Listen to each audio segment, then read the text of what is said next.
A paz do Senhor Jesus, meus amados irmãos, a paz do Senhor Jesus Cristo repouse sobre todos vós. A reflexão de hoje, eu quero usar um texto que está na carta do apóstolo Paulo aos Efésios, no capítulo 6 e do versículo 12. O apóstolo Paulo, ele vai dizer assim: porque não temos que lutar contra a carne e contra o sangue, mas sim contra os principados,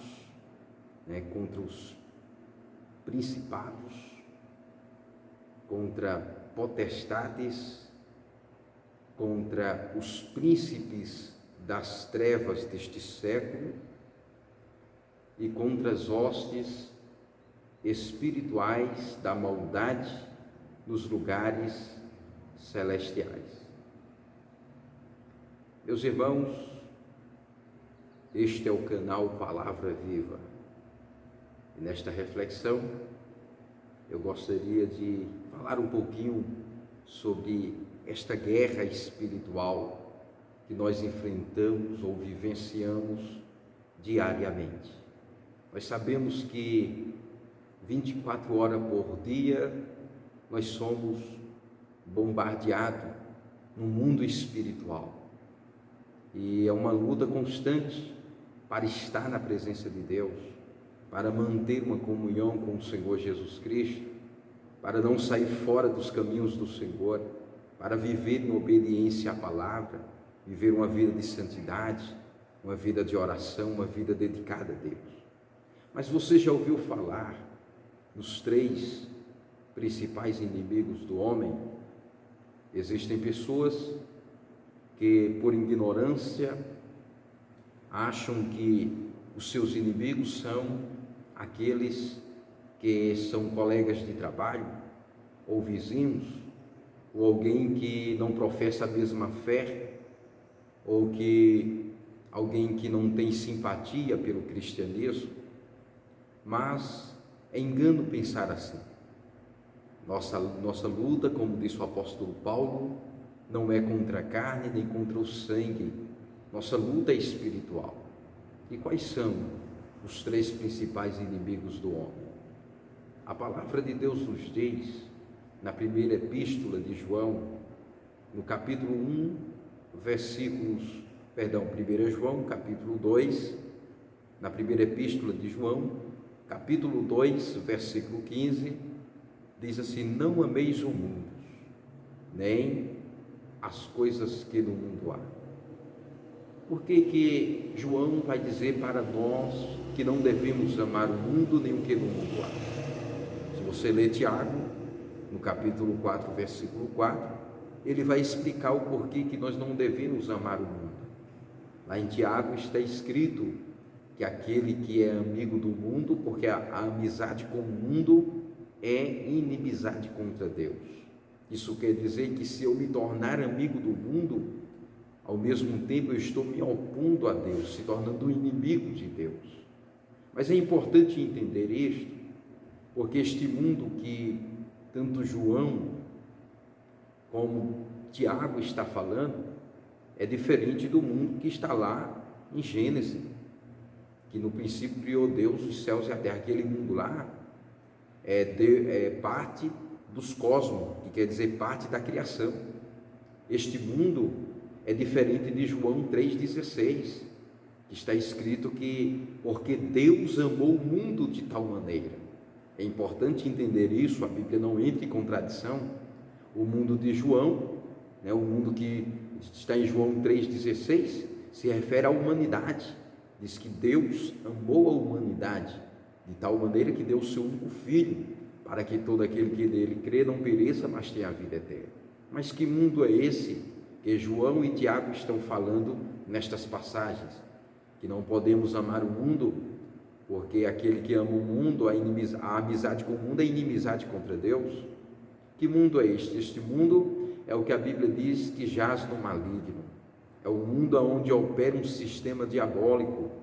Observe que em todas as esferas da sociedade, o diabo ele tem se utilizado dessas ferramentas para destruir a humanidade. Afinal, este é o papel dele.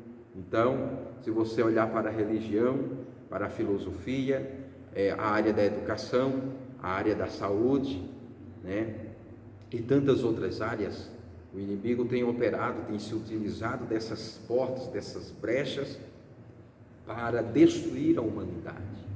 Este é um mundo que é o sistema que a Bíblia diz que jaz o maligno. É um mundo que jaz, a Bíblia diz que o mundo jaz no maligno. Então é esse sistema que opera neste mundo. Mas, irmãos, por que o mundo ele é um inimigo do homem? Quando nós observamos a referência da epístola de João, capítulo 2, e o versículo 15 até o versículo 17, nós vamos observar que lá está falando pelo menos sobre os 3 prazeres, né, do mundo, que são divididos, né, em 3 partes, né? São os 3 prazeres do mundo, são os prazeres do mundo que podemos dividir em 3 partes. O primeiro, a Bíblia vai falar da cobiça da carne.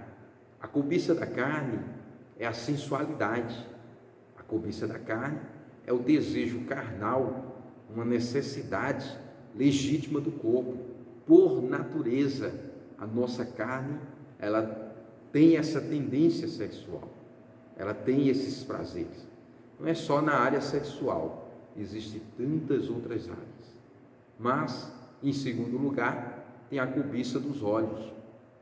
A cobiça dos olhos, por sua vez, é o materialismo, um desejo desenfreado, né? Um desejo desenfreado de possuirmos o que não precisamos e às vezes até aquilo que não nos pertence ou que é proibido a nós de possuirmos, ou seja, as coisas dos outros. Mas existe também a soberba da vida. A soberba da vida é o desejo de mostrar uma suposta superioridade.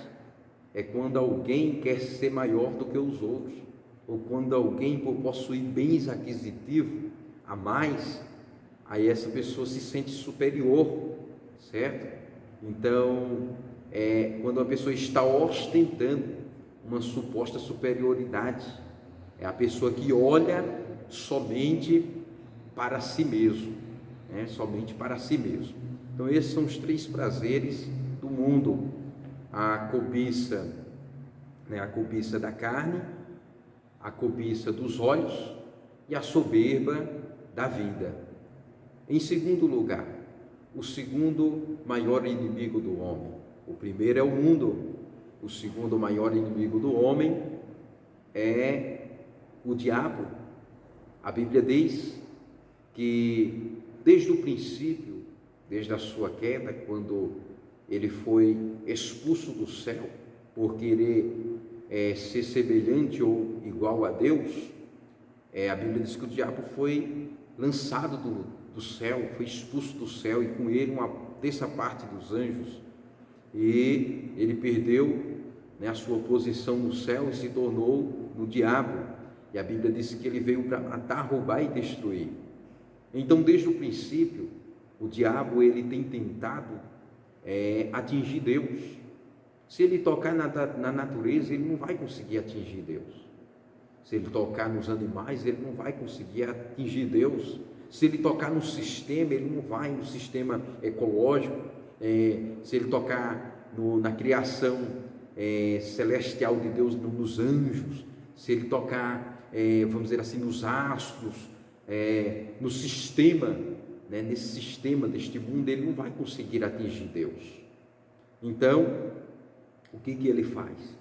Ele tenta, de forma direta ou indireta, tocar no homem, né? Destruir o homem. Por isso que lá no livro de Gênesis, o diabo, em forma de serpente, ele conseguiu enganar a mulher. Ele persuadiu a mulher, e esta, juntamente com Adão, o primeiro homem, pecaram contra Deus, desobedeceram contra Deus. A intenção do diabo é destruir Deus, né? É tocar em Deus através da criação mais perfeita de Deus, que foi o homem. Então, quando nós lemos a Bíblia, nós vamos observar que o diabo, ele é sim um dos grandes inimigos do homem. Além do mundo, o diabo é um dos maiores inimigos do homem, certo? Quando nós lemos a palavra do Senhor na segunda carta de Paulo aos Tessalonicenses, lá no capítulo 4, diz que o diabo, ele se levanta contra tudo que se chama Deus. Por isso, nós devemos vigiar, tomar cuidado.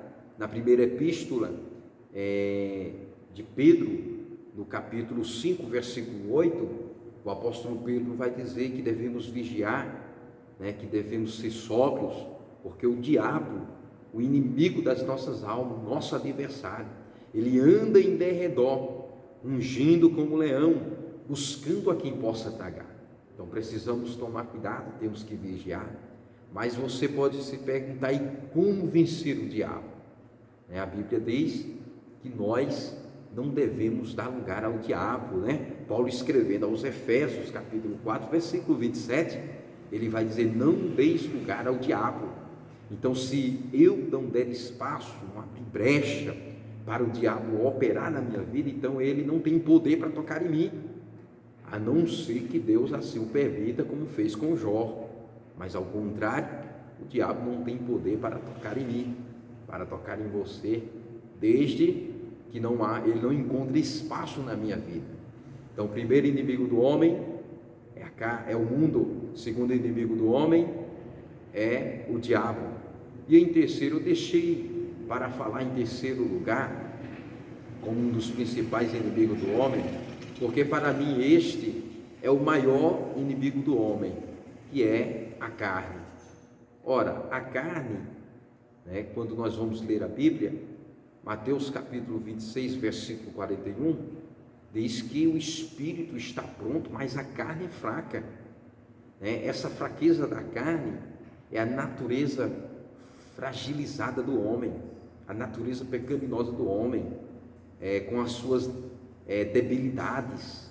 O homem, por natureza, ele peca, ele erra, por natureza ele é fraco, está sujeito a se afastar de Deus. Quando nós lemos na primeira carta de Paulo aos Coríntios, capítulo 6, versículo 18, está escrito, diz que o homem, ele deve fugir da imoralidade sexual, certo? Lá em Gênesis, capítulo 39, versículo 12, diz que a mulher de Potifar, ela agarrou o jovem José, um jovem de Deus, mas este, para vencer essa área tão terrível que é a carne, ele teve que fugir para não pecar contra Deus, a ponto de suas vestes ficar nas mãos da mulher, que resultou numa calúnia que o levou à prisão. Então a carne é o maior de todos os inimigos dos homens. A carne, se nós não vigiarmos, nós podemos pecar. Prova disso, um homem que a Bíblia diz que foi segundo o coração de Deus, Davi, um homem que teve sucesso em seu reinado, que em toda a história foi um dos maiores reis da história de Israel, a ponto de Deus dizer que ele seria que Davi é um homem segundo o meu coração, dizendo Deus. Então, você observa que mesmo Davi sendo um homem segundo o coração de Deus, todavia Davi pecou contra Deus. Davi, a Bíblia diz no segundo livro do profeta Samuel, lá no capítulo de número 21, se não me falha a memória, versículo 4, diz que Davi, ele adulterou com a mulher de seu servo Urias, nos dias em que os reis iam para a guerra. Davi estava em casa à toa, Davi estava lá no palácio, e andando lá pelo palácio, as dependências, do palácio, a Bíblia diz que ele viu a mulher se banhando, e no lugar dele vigiar, no lugar dele fugir, a Bíblia diz que ele pecou, e foi uma queda trágica, que trouxe consequências irrevogáveis. Ele obteve o perdão de Deus, sim. A Bíblia diz que aquele que se arrepende e deixa, alcança misericórdia, mas isso não quer dizer que as consequências não venham. As consequências veio por causa do seu pecado, mas o motivo principal é que ele não vigiou. Então a carne, ela é um dos maiores desafios do homem. Nós precisamos tomar cuidado, e uma das formas de nós vencermos a carne, porque a Bíblia não diz que nós devemos resistir à carne. A Bíblia diz para resistir ao diabo. A carne nós temos que fugir, como eu já citei aqui a referência, que nós devemos fugir da sexualidade. Homem nenhum consegue resistir à carne. A carne, por natureza, ela é fraca. Então nós devemos vigiar. E uma das maneiras de nós vencermos a carne, além de fugir, é andarmos no Espírito, é viver uma vida de oração, uma vida de santidade, uma vida dedicada a Deus em vigilância. Aí sim poderemos vencer a carne. Eu costumo dizer em alguns dos ensinamentos que existe, a própria palavra diz que há uma luta contra a carne e contra o Espírito. E aí eu faço uma pergunta: qual que vence? A carne que é fraca ou o Espírito que está pronto? Talvez alguém diga que seja o Espírito, talvez alguém diga que seja a carne, mas a verdade é que só vence aquele que estiver mais forte, e só é mais forte aquele que for mais alimentado. Então o segredo para vencer a carne é você alimentar o Espírito, porque o Espírito estando mais forte, obviamente que a carne vai estar, espiritualmente falando, fraca. Tá? Então, sendo assim, poderemos vencer a carne. Meus amados, que Deus em Cristo te abençoe. Este foi mais um momento de reflexão com o canal Palavra Viva. Compartilhe este vídeo, compartilhe esta palavra, nos ajude a edificar outras vidas através deste canal. Fique com Deus.